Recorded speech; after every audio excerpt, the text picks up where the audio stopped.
Bonjour Christine Devier-Jancourt. Bonjour, merci de m'inviter. Alors vous êtes devenue célèbre du fait de votre implication dans le volet de l'affaire Elf de Roland Dumas, mais vous êtes Oui, surtout l'auteur de plusieurs ouvrages à succès, dont le tout dernier en date s'intitule In Silico, la cité des abysses, qu'a édition et conseil et en vente sur le site TV Liberté, tvl.fr.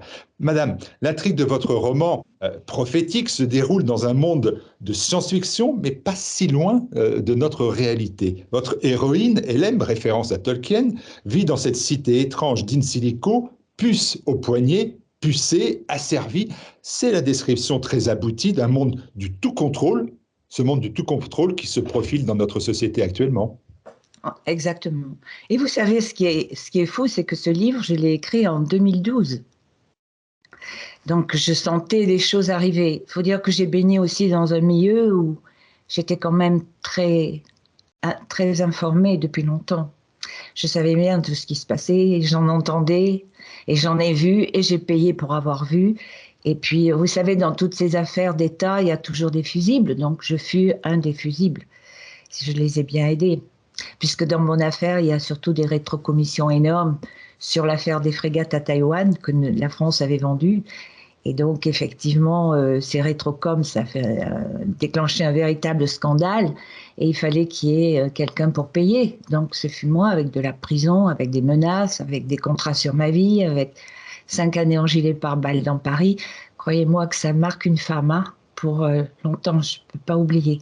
Donc, effectivement, en 2012, j'ai eu envie, c'est une fiction, hein, bien sûr, mais ce que j'ai écrit, en fait, nous le vivons. C'est ça qui est fou. L'éditeur à qui j'avais remis le manuscrit m'a dit, mais c'est complètement prophétique ce livre. C'est ce que nous vivons. C'est-à-dire, Hélène vit dans une ville concentrationnaire, violente, où il n'y a plus de liberté, il n'y a plus rien. Et c'est surtout une ville où on fait des manipulations et sur les individus. Ils n'ont plus de liberté, ils n'ont plus rien et c'est l'enfer, voilà. Et cette femme travaille au ministère de la Surveillance. Ensuite, elle va travailler au ministère de la Propagande. Donc, vous voyez, tout est bien organisé dans cette ville. Et elle va, par hasard, rencontrer quelqu'un, un homme, qui va... Alors, on m'a reproché d'avoir copié Orwell. Je ne l'ai même pas lu, j'ai comblé cette lacune, je ne l'ai même pas lu, et ça n'a rien à voir, parce que je donne un espoir, quelque chose.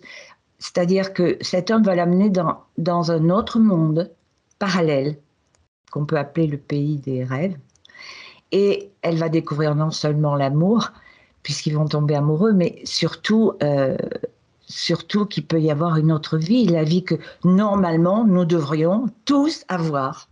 Voilà, une vraie vie. Et donc elle va expérimenter cela en réel dans ce pays imaginaire. Seulement les retours après dans In Silico deviennent de plus en plus dramatiques parce que de plus en plus elle ne le supporte plus. Il va lui arriver un tas de choses assez terribles. Ouais.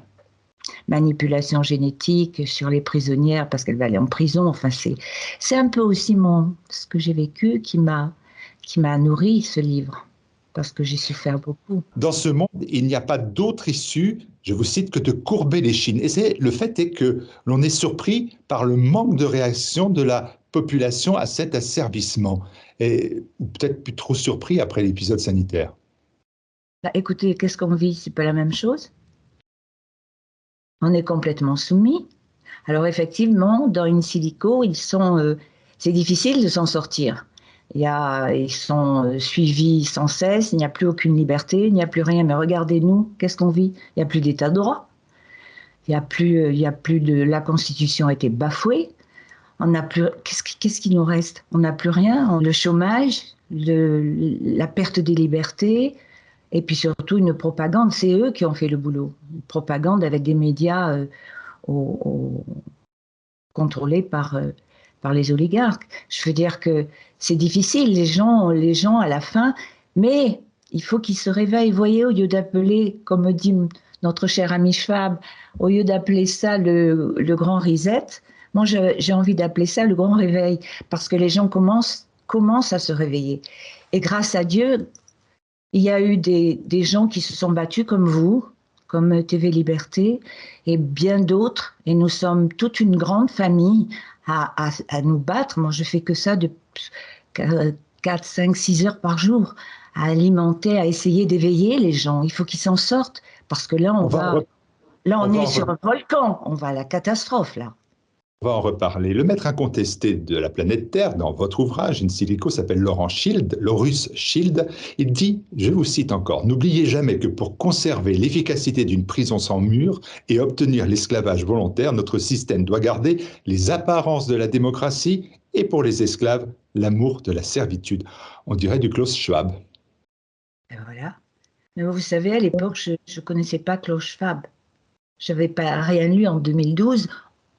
Peu de personnes entendaient parler de Klaus Schwab. Vous savez, ils ont fait tout ce travail, ça remonte à loin. Je crois l'avoir déjà dit, j'avais entendu parler dans les années 1986 ou 87. Je crois que je l'avais dit, j'avais eu un dîner chez Jacques Attali et je les avais à la table entendu parler de ce qui allait nous arriver. Voilà. Et je crois que j'invente rien puisque en 76, il a même donné une interview qui a donné un livre d'un certain Salomon où il le dit. Il dit qu'on est trop nombreux, qu'il faudra une dépopulation et qu'on trouvera un moyen pour un vaccin. Et les innocents iront à l'abattoir. Je l'ai entendu à la table. Moi, sur le moment, j'ai pensé que c'était un joke. J'ai cru qu'il plaisantait. C'est tellement énorme. 80% de la population à détruire, d'inutile. Bah, regardez depuis. Regardez ce qu'on entend.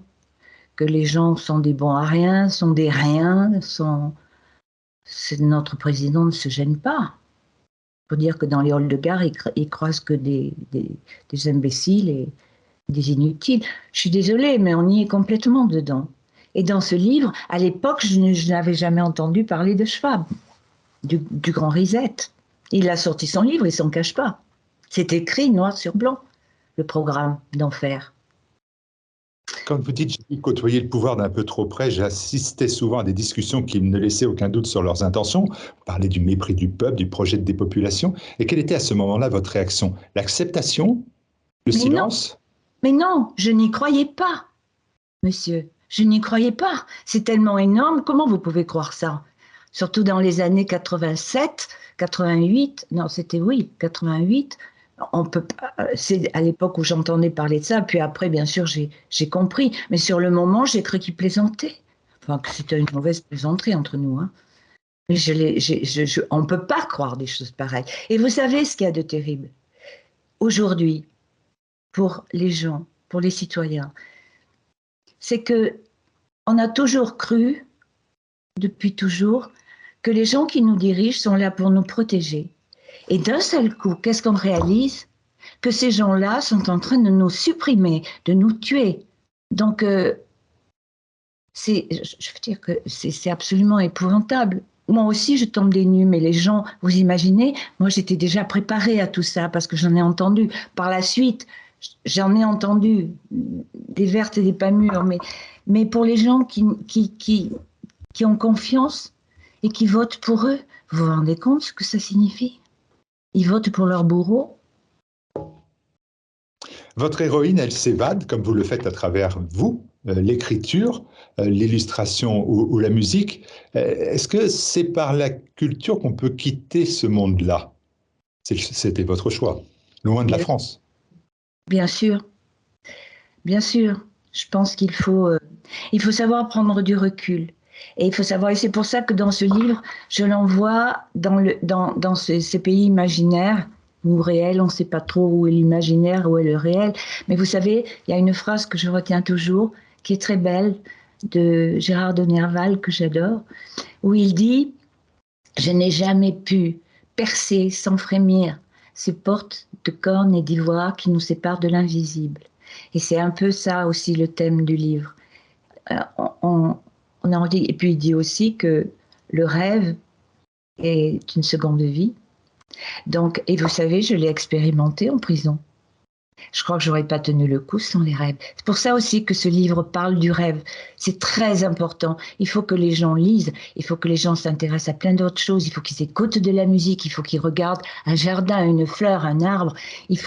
La vie, elle est là. Elle n'est pas dans ce marasme, dans cet immonde marasme destructeur dans lequel on vit. Il faut s'en sortir.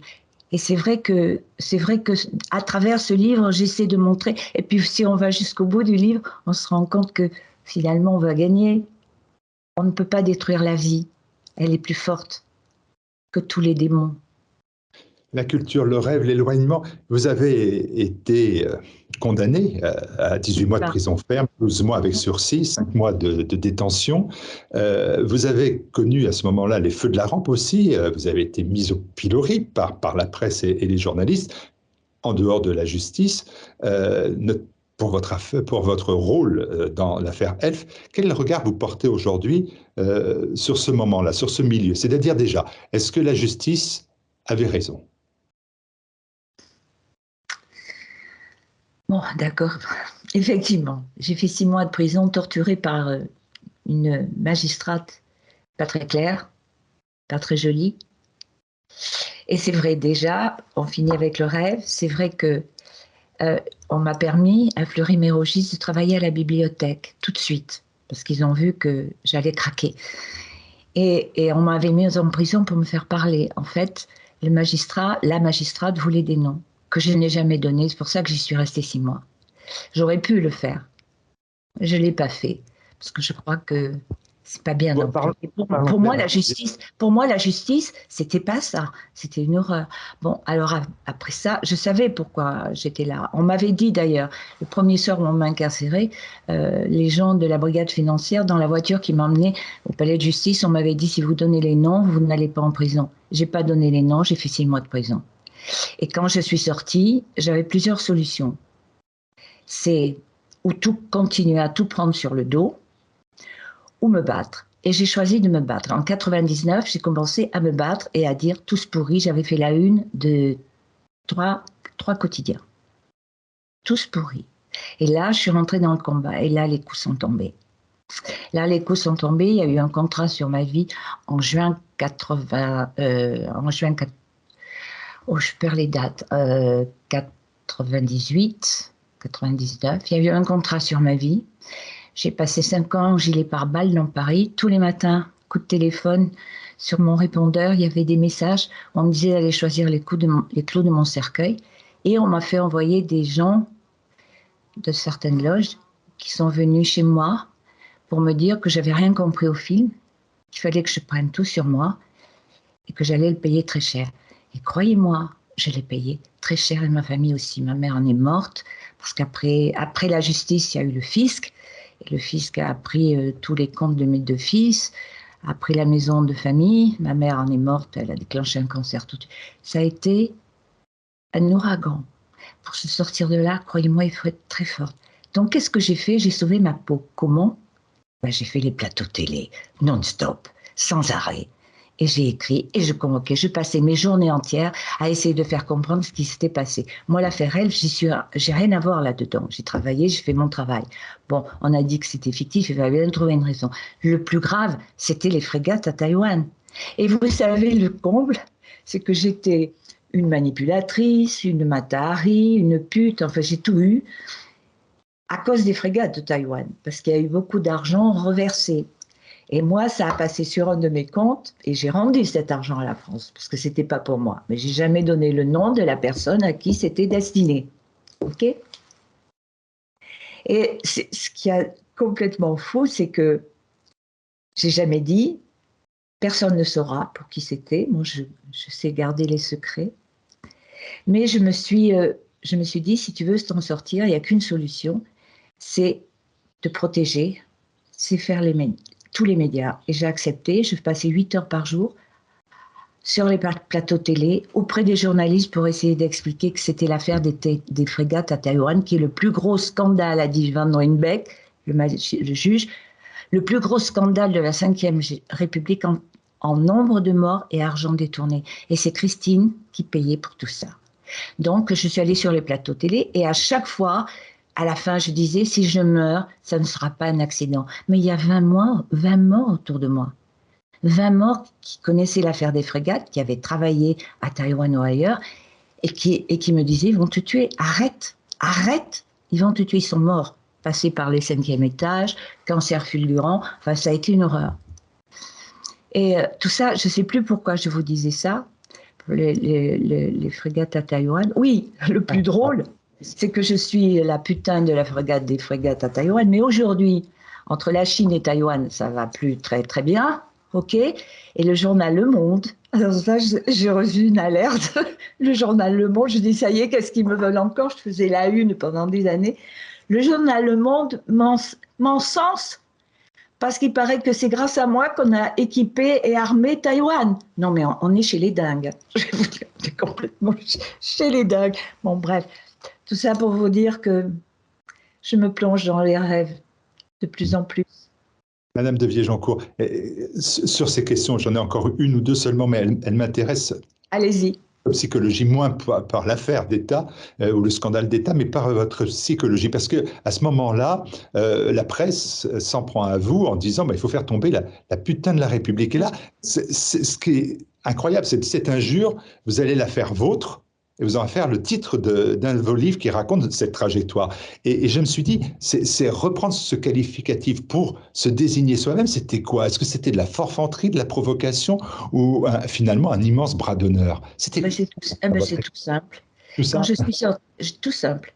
J'ai été mise en prison sur l'affaire Elf parce qu'on a dit que mon travail était fictif, ce qui ne l'était pas. Croyez-moi, j'ai travaillé 5 ans et on devait me remettre la Légion d'honneur en 91. Vous voyez comment ça termine et 5 ans après, je suis en prison. OK? Et là, je sors de prison et Madame Eva Joly, comme je ne lui ai pas servi ce qu'elle voulait, c'est-à-dire des noms, ou un nom, me menace d'ouvrir le dossier des frégates à Taïwan qu'elle avait bien enterré parce qu'il ne fallait pas l'ouvrir. Elle me menace de me remettre en prison sur les frégates parce qu'on ne peut pas vous remettre en prison 2 fois sur le même sujet. Donc elle me menace de m'y remettre. Et là, elle me demande 1 million d'euros pour ne pas y retourner. 1 million de francs, pardon, on était enfants à l'époque. Pour ne pas y retourner. Qu'est-ce que je fais? J'écris mon premier livre. Elle avait, avant de me connaître, dans un dîner parisien, elle avait parlé qu'elle allait se payer la petite putain de la République. Ah, intéressant. Donc j'écris un livre pour dire que je ne suis pas celle-là. En 4e de couverture du livre La putain de la République, il est écrit que c'est un magistrat qui m'a dénommé comme ça, ce qualificatif là, mais que ça vient de là. Pourquoi je prends ce titre? Je vais vous dire pourquoi.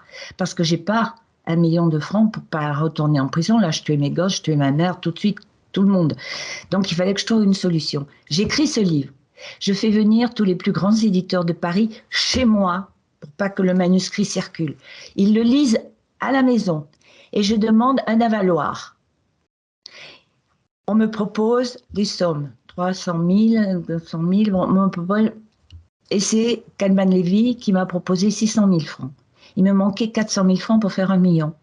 Je suis allée voir Théron, qui était le patron de Paris Match, avec une photo de M. Roland Dumas et moi sur une plage, qui a fait la double page du Paris Match. On a négocié pendant 15 jours. Il me fallait 400 000 pour cette photo. Il me les a donnés et je ne suis pas retournée en prison. Seulement, les éditeurs, mon titre, c'était Putain de République. OK? Ou les putains de la République. Seulement, l'éditeur m'a dit, si vous ne mettez pas la putain de la République, on ne vous donne pas l'argent. Voilà, monsieur Pilt, vous avez la réponse. C'est une réponse importante et intéressante parce que si c'est ce juge, et je veux bien vous croire qu'il donne ce terme-là, ce terme-là, il a déjà été utilisé. Et alors, c'est sur une personnalité qui est assez intéressante aussi, qui est Marguerite Stenheil, qu'on a appelée aussi la putain de République, qui était la maîtresse de Félix Faure. Mais c'est surtout que c'était une femme importante, une figure de la vie parisienne, hein, qui côtoyait Gounod, Massenet, Copé, Zola et tant d'autres. Et je me suis dit, est-ce que ce rapprochement-là, il était finalement si incongru que cela, au-delà de l'injure? Ah, là, on rentre dans du privé. Je vais vous dire, j'ai commis une faute grave. C'est de tomber amoureuse d'un homme qui m'a finalement entraînée dans la misère, quoi, dans cet arcade. J'aurais pas dû tomber amoureuse. La raison pour laquelle j'ai respecté, je n'ai donné le nom à personne et les noms à Eva Joly, les noms, j'avais personne. Je ne l'ai pas donné. Mais effectivement, j'ai commis une erreur. Mais j'ai travaillé.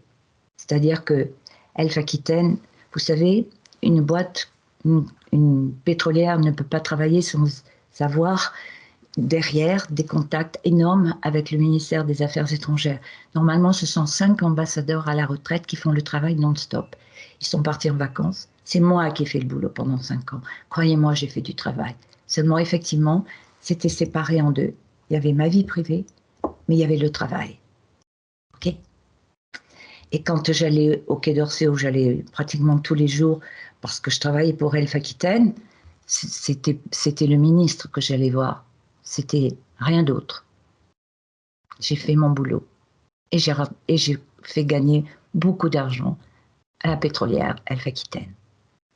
Quand vous voyez... les frégates à Taïwan. Et les frégates aussi. Mais aujourd'hui, je me dis aussi, et ça, c'est plus de la vie privée du tout, hein, c'est l'attitude de la presse à votre égard.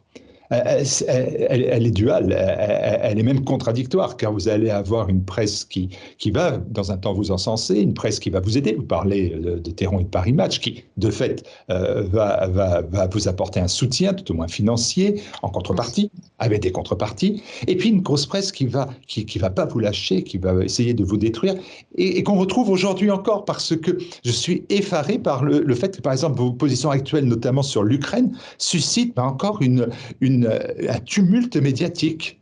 Vous n'en avez pas fini avec le tribunal médiatique, finalement. Non, jamais. Mais aujourd'hui, je crois que les gens, avec tout ce qui se passe, on voit toute la corruption en haut lieu, ça n'est que corruption. Tout est corruption. Ils sont tous corrompus jusqu'à la moelle de l'os, partout.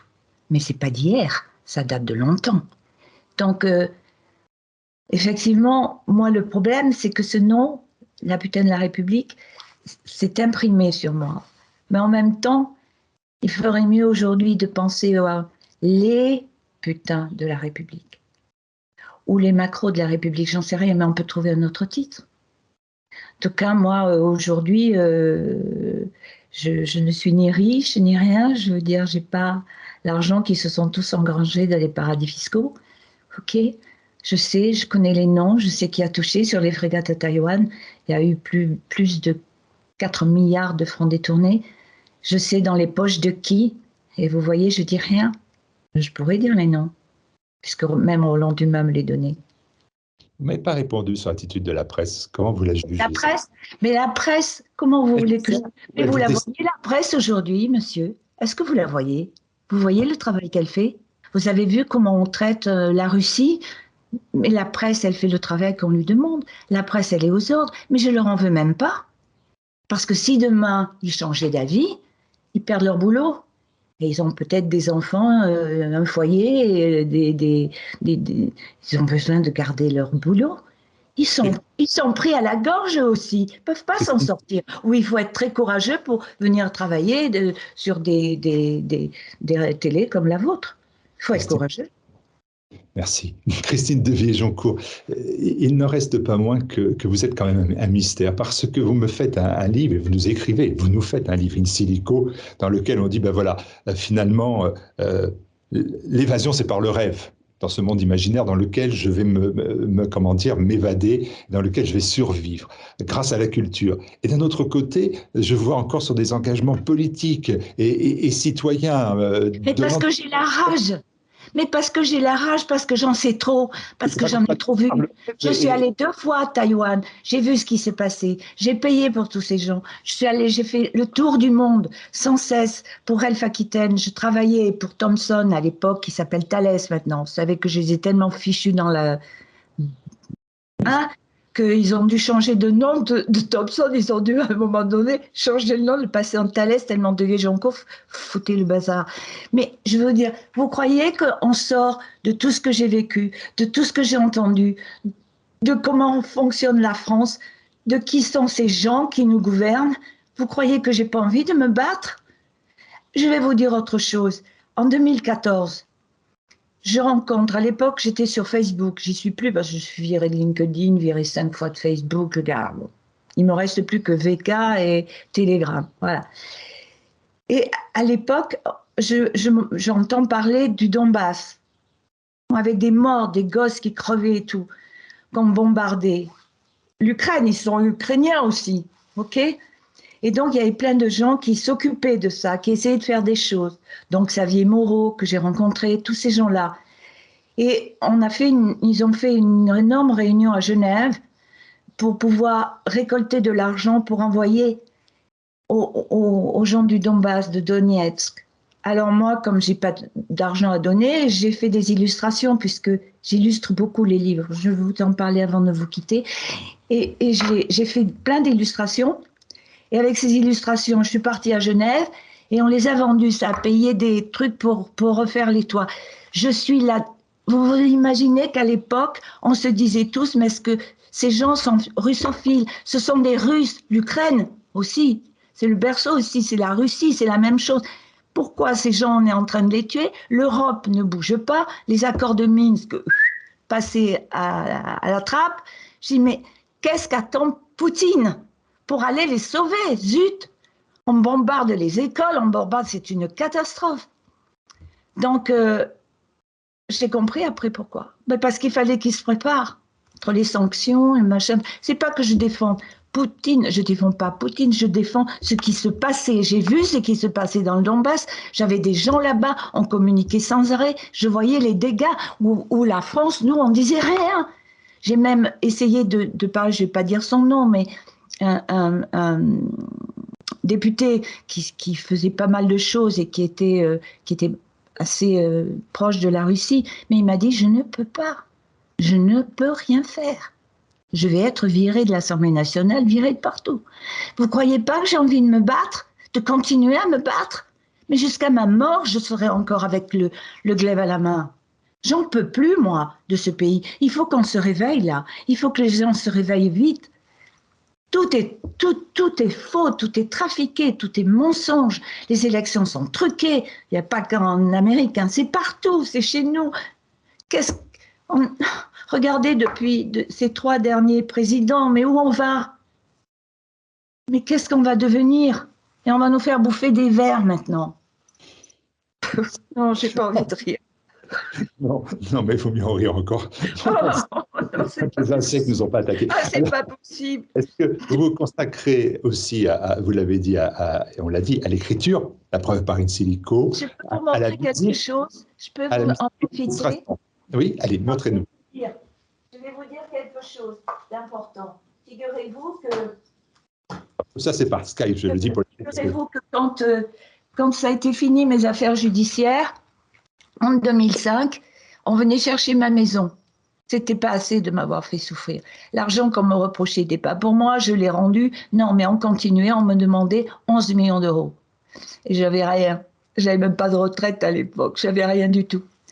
Donc là, j'allais vers un procès. Je sais que j'allais perdre ma maison familiale, qui a 9 générations de paysans, enfin l'horreur. Ma mère venait de mourir. Je me suis enfermée à la maison, j'ai mis les chaînes au portail.